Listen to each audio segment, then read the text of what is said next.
었는데 마치도 그것을 합의한 것처럼 설명하시면서 네. 색깔론을 들고 나오셨어요. 근데 그걸 색깔론이라는 그것에 대해서는 명백하게 허위 사실을 유포한 것이기 때문에 법적으로 책임져야 될 부분입니다. 색깔론이라는 딱지를 참 많이 붙이시는 것 같아요. 근데 그렇게 이제 하지 않으셨습니까? 저희들이 말이죠.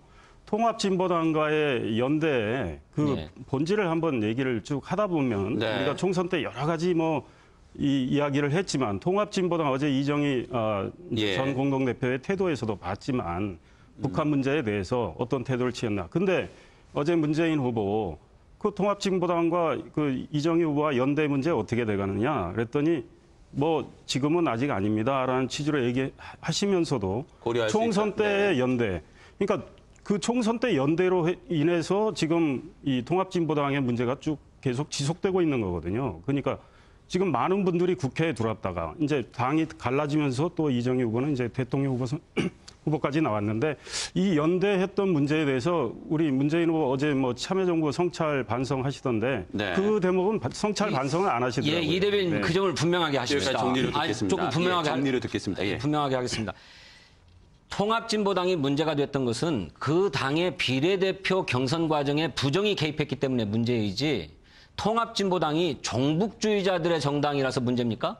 통합진보당과 여러분들이 지금 이제 이 정책 연대한 거 지금 계속 하고 계세요?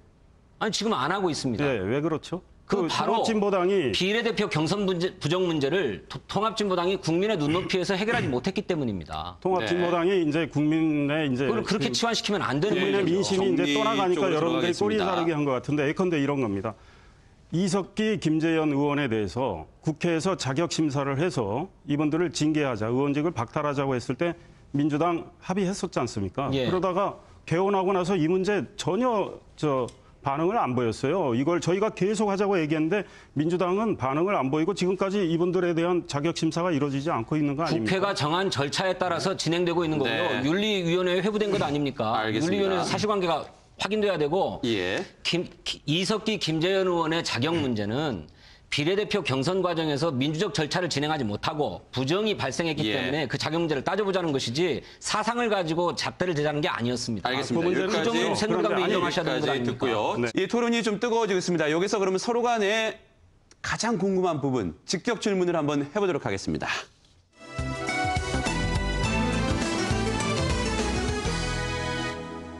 네, 질문도 좀 짧게 부탁드리고요. 이상일 대변인부터 한번 해주실까요? 제가 이 노무현 대통령 때 문재인 후보 운명에 대해서 이걸 좀 보니까 이런 말을 해놨더라고요.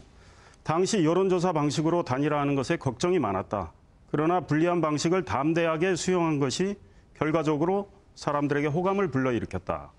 노무현 전 대통령 상당히 담대하게 한 거로 보입니다. 그런데 네. 문재인 후보 담대하지 못한 것 같다. 이런 생각이 드는데 어떻게 생각하십니까? 내가 먼저보다는 실익을 챙긴 건 아닌가. 사람이 먼저다 보다는. 네. 예, 후보 단일화 협상이 중단되어서 그 후보 단일화 협상을 재개하기 위해서 우리 당의 이해찬 당대표가 퇴진하고 또 최고위원들도 함께 다 물러났습니다.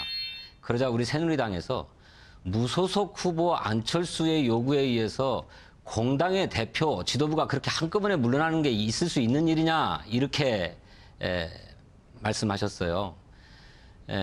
공당의 대통령 후보가 스스로 대통령 후보직을 양보하기란 얼마나 더 어려운 일인지 새누리당에 계시니까 더 잘 아실 겁니다. 네. 그래서 그렇게 하실 문제는 아니라고 보고요.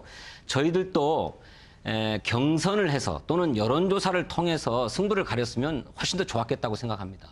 뜻하지 않은 방식으로 안철수 후보가 스스로 무거운 결단을 했던 것이 저희들한테도 충격이었고 안철수 후보 지지자들에게도 상당한 허탈감으로 작동했기 때문에 지금까지도 그런 것들이 다 치유되고 있지 않아서 저희들이 네. 안타까운 반박 것입니다. 30초 들어갑니다. 제가 보기에는 이제 그 여론조사 방식이 제법 근접을 했다가 이제 결국은 지지도다 적합도다 이제 가지고 따지다가 그랬는데 안 후보가 지지도 가지고 하자 했으면 한번 합시다. 가상 대결 플러스 지지도 했으면 노무현 대통령 당시 불리한 방식을 받아들였듯이 아마 좀 더 멋있는 단일화가 됐을 거라고 저는 생각합니다. 예. 재반박도 가능합니다. 30초 드리겠습니다. 예. 말씀하셨던 것처럼 안철수 후보 측의 입장이 처음부터 일관되게 가상 대결을 주장했었지요. 그런 게 아니고 다른 방식의 조합이 가능하지 않겠느냐라고 하는 제안을 끊임없이 드렸는데 거기서 접점을 찾지 못했습니다. 그러자 시민사회가 중재안으로 그렇다면 양측의 주장을 반반씩 섞은 가상대결 절반 또 적합도조사 절반으로 결정을 내면 되지 않겠느냐. 시민사회가 중재안을 냈습니다. 저희들 그걸 수용했고 안철수 후보 측에서는 끝까지 수용하지 여기까지 못했죠. 듣겠습니다. 나중에 또 부족한 점 있으면 혹시 본인의 시간, 진성준 대변인의 시간에 30초 때 다시 말씀을 해주시면 되고요. 네. 직격 질문 들어갑니다. 대통령의 형제 자매 또 대통령의 형제 자매의 배우자의 재산 문제에 대한 국민적 우려가 높습니다. 과거에 전두환 대통령의 형제들도 형사처벌을 받았고 또 이명박 대통령의 형님도 형사처벌을 받지 않았습니까? 그건 노무현 대통령의 형님도 예외가 아니었습니다. 네. 그래서 이번 대선에서만큼은 대통령과 대통령 후보자들의 형제자매와 그 배우자들의 재산도 신고하고 공개하도록 하는 것이 좋겠다라고 하는 방안을 저희들이 냈고 새누리당에서도 그걸 긍정적으로 검토하겠다고 했던 것 같은데 그 뒤에 정치쇄신 방안에 포함되어 있지 않아요. 예.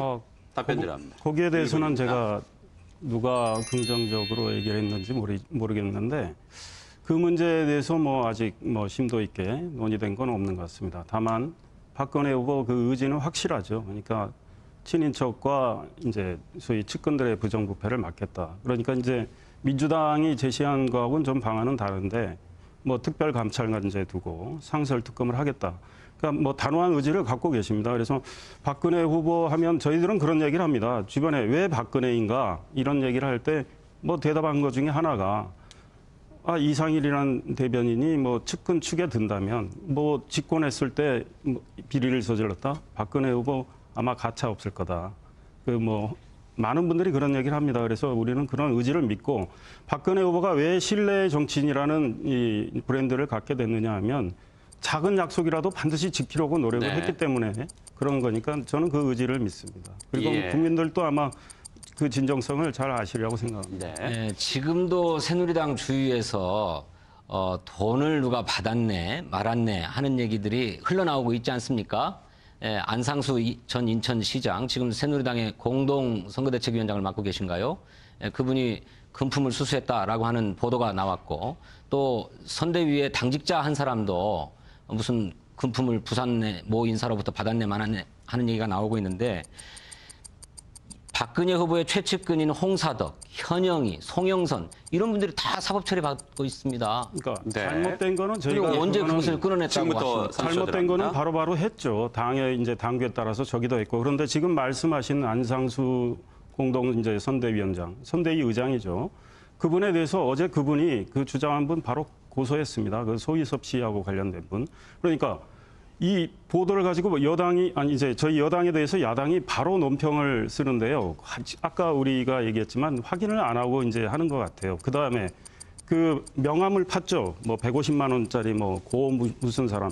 그분은 우리가 임명장도 주지 않은 분인데 명함을 파고 다녔거든요. 일단 알겠습니다. 비리, 척결, 의지 문제까지 다양하게 주제를 살펴봤습니다. 이제 대선 2주밖에 남지 않았습니다. TV토론은 앞으로 2번밖에 또 남지 않았습니다. 여러분의 평가, 또 여러분의 선택에 도움이 됐기를 바랍니다. 직격 토론 여기서 마치겠습니다. 고맙습니다. 예, 고맙습니다. 감사합니다.